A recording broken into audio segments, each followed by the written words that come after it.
¿Qué tal? ¿Cómo están? Soy el Padre Alejandro Ortega. Bienvenidos a este nuevo episodio de Al Punto. Y hoy quiero reflexionar con ustedes sobre la celebración que estamos teniendo el día de hoy en la Iglesia Católica. Es el Domingo de la Misericordia. Es el segundo domingo de Pascua, establecido así por San Juan Pablo II cuando canonizó a Santa Faustina Kowalska, esta religiosa polaca que recibió varias revelaciones divinas de Jesús y entre otras esta iniciativa de que se celebrara en la iglesia un domingo dedicado a la misericordia divina. Y bueno, pues este es ese domingo y es un domingo en el que la iglesia vuelve a presentar a los hombres o quiere presentar a los hombres, por decirlo así, la tarjeta de identidad de Dios. ¿Quién es Dios? Dios es misericordioso. Este es el atributo más estupendo de Dios, la cualidad, diríamos nosotros como humanos, más sobresaliente de Dios, que es misericordioso. Desde el Antiguo Testamento se viene repitiendo este binomio constantemente. Dios es compasivo y misericordioso, compasivo y misericordioso. O con palabras muy parecidas, lento a la cólera y rico en clemencia. Ya dependiendo de las traducciones, pero son palabras, son afirmaciones que se vienen repitiendo en el Antiguo Testamento. De hecho, San Juan Pablo II, en una carta muy hermosa que tiene sobre la misericordia divina, se llama Dives in Misericordia, fue su segunda encíclica. En esa carta hace ver, curiosamente en un pie de página, que en el Antiguo Testamento había dos conceptos para explicar la misericordia de Dios. Un concepto era Gesed, y esa es la misericordia de Dios, por decirlo así, por respeto a sí mismo. Es decir, cuando Dios, porque ha dado su palabra al pueblo escogido de que iba a ser amoroso, misericordioso y que los iba a llevar hasta la tierra prometida, Dios se contiene de aplicar un castigo o de incluso de aniquilar al pueblo escogido. Recuerden ustedes que cuando en una de las muchas rebeliones del pueblo, Dios habla con Moisés y le dice, mira, contigo voy a hacer un nuevo pueblo, déjame aniquilar a todo este pueblo y vamos a hacer algo nuevo contigo. Y Moisés le recuerda a Dios sus promesas. Dice, ¿cómo? Si tú nos prometiste, tú le prometiste a este pueblo que lo llevarías hasta la tierra prometida. ¿Qué van a decir los demás pueblos de ti? Que los sacaste realmente de Egipto para hacerlos perecer en el desierto. En fin, Dios se arrepiente, tiene misericordia del pueblo por respeto a su propia palabra.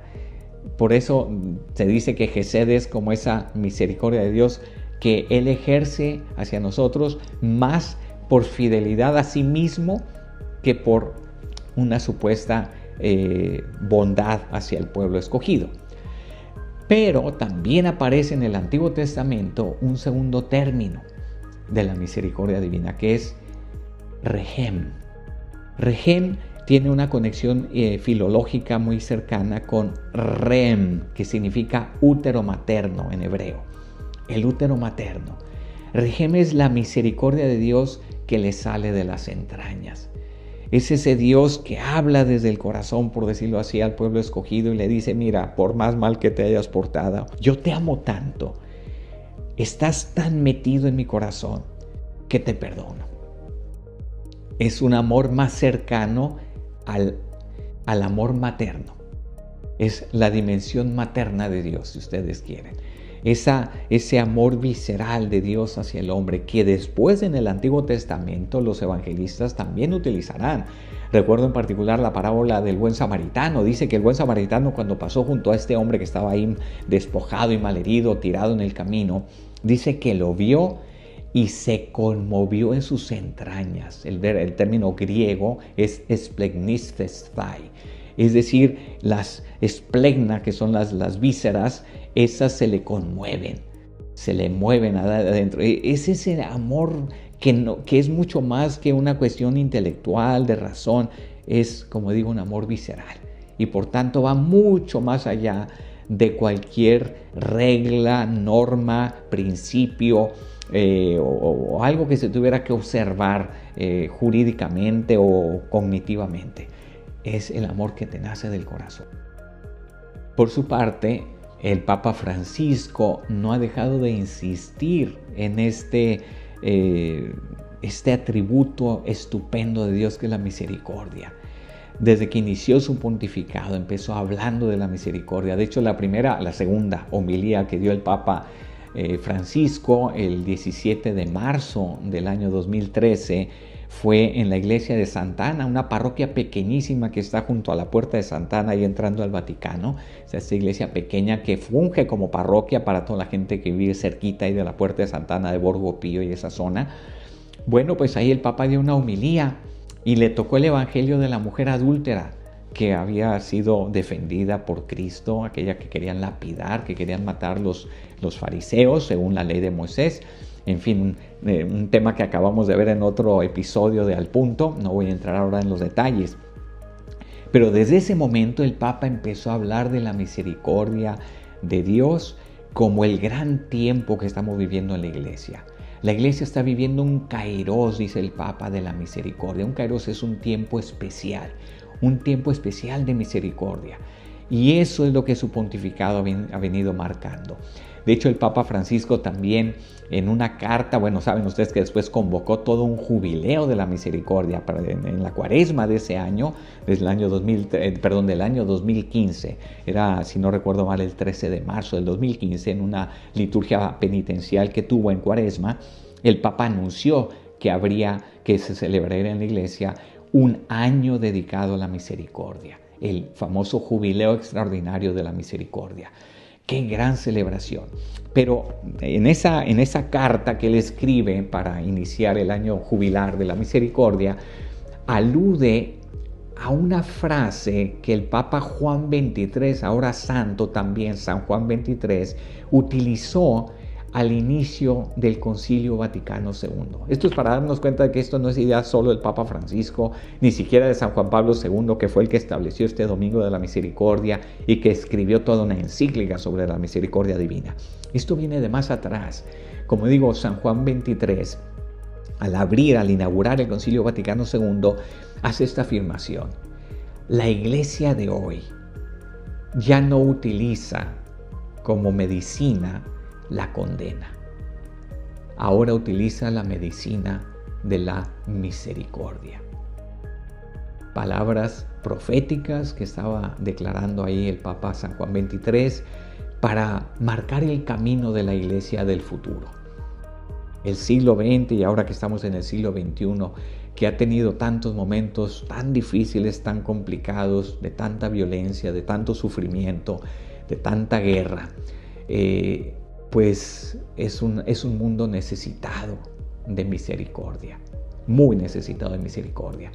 Y ya San Juan XXIII pues establecía esta pauta, este camino de la iglesia para que la iglesia después del Concilio Vaticano II fuera una iglesia de la misericordia. Y es precisamente lo que el Papa Francisco y Juan Pablo II y antes que él Juan Pablo I y el mismo Papa Pablo VI, también ya santo, San Pablo VI, en diferentes momentos han venido subrayando. Volviendo de nuevo al Papa Francisco, quisiera simplemente compartirles una anécdota muy hermosa que él le refiere a un entrevistador que, por cierto, está presente en esa misa donde el Papa habló de la misericordia, esa segunda misa, esa segunda homilía que dio como Papa. Este entrevistador, creo que es Andrea Tornielli, no me hagan mucho caso, lo podemos verificar después, pero es un vaticanólogo italiano y él le propone al Papa hacer este libro entrevista sobre qué piensa el Papa Francisco de la misericordia. Él lo que buscaba era un libro que revelara un poquito cuál era el corazón o cuál es el corazón del nuevo Papa en aquel momento del año 2013.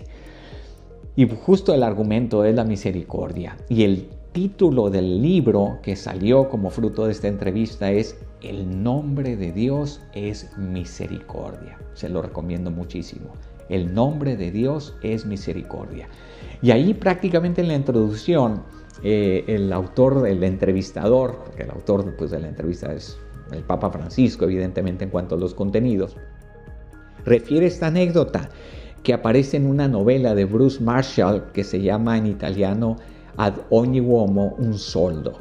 A cada hombre un denario. Sería en realidad la traducción tomada más del Evangelio. ¿De acuerdo? Haciendo alusión a aquella parábola de que un dueño de una viña pues se ajusta con unos trabajadores y les iba a dar un denario al final del día. Pero bueno, volviendo a la anécdota, en ese libro de Bruce Marshall refiere un hecho que es muy hermoso porque es después de la Segunda Guerra Mundial, y hay un soldado alemán que es capturado por los franceses y es condenado a muerte. Era católico y se le ofrece la posibilidad de confesarse antes de que lo ajusticien, antes de que muera. Y viene un abad, un padre franciscano, abad de un convento, y bueno, pues este padre franciscano, el padre Gastón se llama, lo va a confesar al soldado alemán. Y están repasando así como que los 10 mandamientos, como a veces hacemos con ciertas personas cuando no se han confesado en mucho tiempo, hacemos un repasito general de los 10 mandamientos, y cuando llegan al 6º mandamiento, pues resulta que este hombre se confiesa de algo, pero que le dice con toda sinceridad al abad Gastón que él no está arrepentido. Y era el tema que él había sido muy mujeriego, había estado con muchas mujeres y le dijo al abad, mire, la verdad, ¿para qué le digo mentiras? No estoy arrepentido. Lo disfruté mucho y además si pudiera volverlo a hacer, lo haría de nuevo.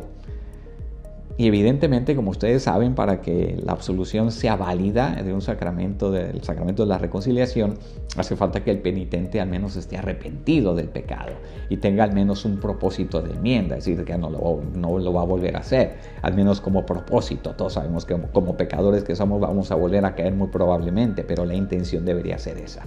Total, el abad Gastón se encuentra ante este dilema. Pues ¿cómo voy a absolver a este hombre que no está arrepentido de este pecado?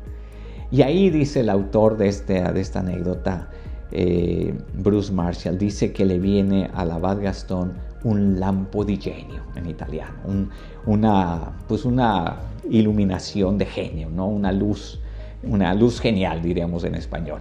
¿Y cuál es? Le pregunta a este soldado, bueno, ¿al menos te duele que no te duela? En el texto original le dice, ti rincresce que no te rincresca. ¿Te pesa que no te pese? ¿Te duele que no te duela el hecho de haber cometido este pecado? Y ahí sí, el soldado dice, pues sí, eso sí, me gustaría estar arrepentido de esto. No estoy arrepentido, pero sí me gustaría y me duele o me pesa no estarlo. Fue suficiente para que el abad Gastón le tomara eso como arrepentimiento y lo absolviera. Esa es la expresión de la misericordia que la iglesia quiere manifestar al mundo de hoy. No es una iglesia que quiere condenar a nadie, es una iglesia que quiere salvar, porque ese es el corazón del evangelio, ese es el corazón del mensaje de Cristo, la salvación de los hombres. Cristo vino a morir por nosotros en la cruz, a dar su sangre, su vida por nosotros, para que esa sangre fuera la expresión concreta y además eficaz de la misericordia divina sobre toda la humanidad. Y por eso el Papa Francisco no se cansa de insistir, sobre todo a los sacerdotes, que seamos muy misericordiosos, sobre todo en el confesionario. Y él dice en un video muy reciente que publicó, dice, hay que pedirle a Dios que conceda a su iglesia sacerdotes, confesores misericordiosos y no torturadores. Pidámosle a Dios que la iglesia de hoy refleje ese rostro de la misericordia a todos los hombres. Que Dios los bendiga y bienvenidos a este Domingo de la Misericordia. Soy el Padre Alejandro Ortega y esto es Al Punto. Hasta la próxima.